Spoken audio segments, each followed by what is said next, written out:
আপনি 5 ঘন্টা বইয়ের সামনে আছেন কিন্তু কিচ্ছু মনে নেই। অভিনন্দন। কেন? কারণ আপনি স্লিপ মোডে আছেন। আপনি জেগে আছেন কিন্তু আপনার ব্রেন ঘুমিয়ে আছে। আমাদের ব্রেন দুটো জিনিস করে। প্রথম, অতিরিক্ত ইনফরমেশান ডিলিট করে দেয়, এবং দ্বিতীয়, অতিরিক্ত নয়েজ রিডিউস করে দেয়।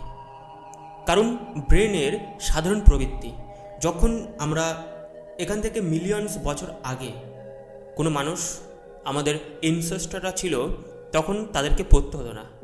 তারা শেল্টার, খাবার দাবার খোঁজার জন্য, যুদ্ধ করার জন্য তৈরি হয়েছিল, এবং এভাবেই আমরা বিবর্তন হয়েছি দীর্ঘদিন ধরে।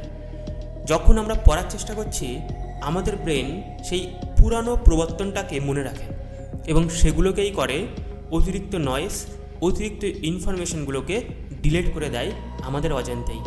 তাই পড়াশোনা যে এতটা গুরুত্বপূর্ণ সেটা ব্রেনকে জানাতে হবে।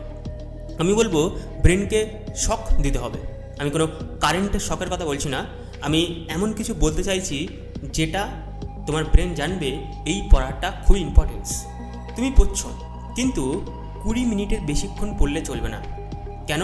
কারণ 20 মিনিটের মধ্যেই আমাদের ব্রেন জম্বি মোডে চলে আসে। Zombie mode in the sense, zombie mode মানে তুমি বোরিং হয়ে গেছো, হয়তো তুমি জোর করে পড়ার চেষ্টা পড়ছো, কিন্তু ব্রেন সেগুলোকে কিছু ফিট করছে না, সেগুলোকে অ্যানালাইজও করছে না, জাস্ট তুমি পড়ে যাচ্ছ। তুমি তোমার কষ্ট, তুমি শারীরিক কষ্ট দিচ্ছ, কিন্তু মানসিক তুমি ব্লক হয়ে গেছো। তার জন্য 20 মিনিট পড়তে হবে, তারপরে ব্রেক নিতে হবে। যখন তুমি পড়েছো, পড়ার পরেই তোমাকে একটা খাতা রাখতে হবে, স্পেশাল খাতা। সেই খাতাতে কি করতে হবে?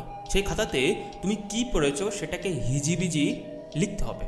ছবি হতে পারে, লেখা হতে পারে। যদি তুমি এগুলো করতে পারো, তাহলে তুমি পড়াশোনাকে অসাধারণ মনে রাখতে পারবে এবং তুমি গ্রেট স্টুডেন্ট হয়ে উঠবে। Thank you so much, have a great day. দেখা হচ্ছে পরবর্তী নতুন একটা ভিডিওতে।